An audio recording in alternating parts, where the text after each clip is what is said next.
প্রস্তাব পাঠাইছিলেন, ও জিবরাইল আমার বন্ধুর কানে খবর দাও, আমার বন্ধু এই দেশের মাটিতে থাকতে পারবে না, আমার বন্ধু এই রক্ত মাখা জমিনের মধ্যে রাখবো না, আমার বন্ধুর দেহ আমার আরশের ডাইন পাশে দাফন করব। জিবরাইল খবর নিয়ে ডাকতেছেন, হুজুর আল্লাহর সালাম গ্রহণ করুন। আমি জিবরাইলের সালাম গ্রহণ করুন। আল্লাহর নবী গো, আপনার দেহ মুবারক আল্লাহর আরশের ডাইন পাশে দাফন হবে, আপনি খুশির সহিত কবুল করুন। আমার নবী কোনো কথা কয় না, দুইটা চোখের পানি ঝরঝর করে ছাড়তেছে। জিবরাইল বলেন, ইয়া রাসূলুল্লাহ, এত সুন্দর প্রস্তাব নিয়ে আসলাম, কোনো কথা কন না, খালি কাঁদেন কে জানতে চায়। আমার নবী বলেন, জিবরাইল রে, তোমার জন্য খুশির খবর হতে পারে, আমি খুশি হতে পারলাম না। কেন পারলেন না?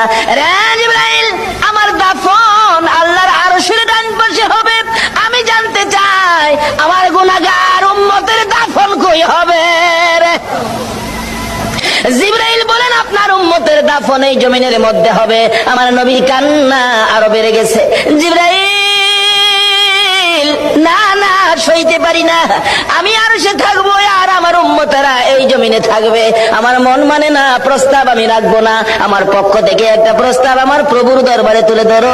জিবরাইল রে, আমার গুনাহগার এতিম উম্মতেরা যেই জমিনে থাকবে, আমি নবী আরশে যাব না রে, আমি আমার গুনাহগার উম্মতের পাশে সেই জমিনের মধ্যে শুয়ে থাকবো।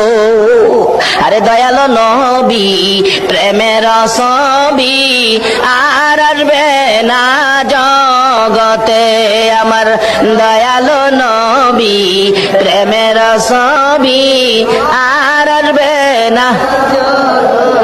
হাসর দিনে উম্মত বিনে, হাসর দিনে উম্মত বিনে যাবে না নবীজি বেহেশতে।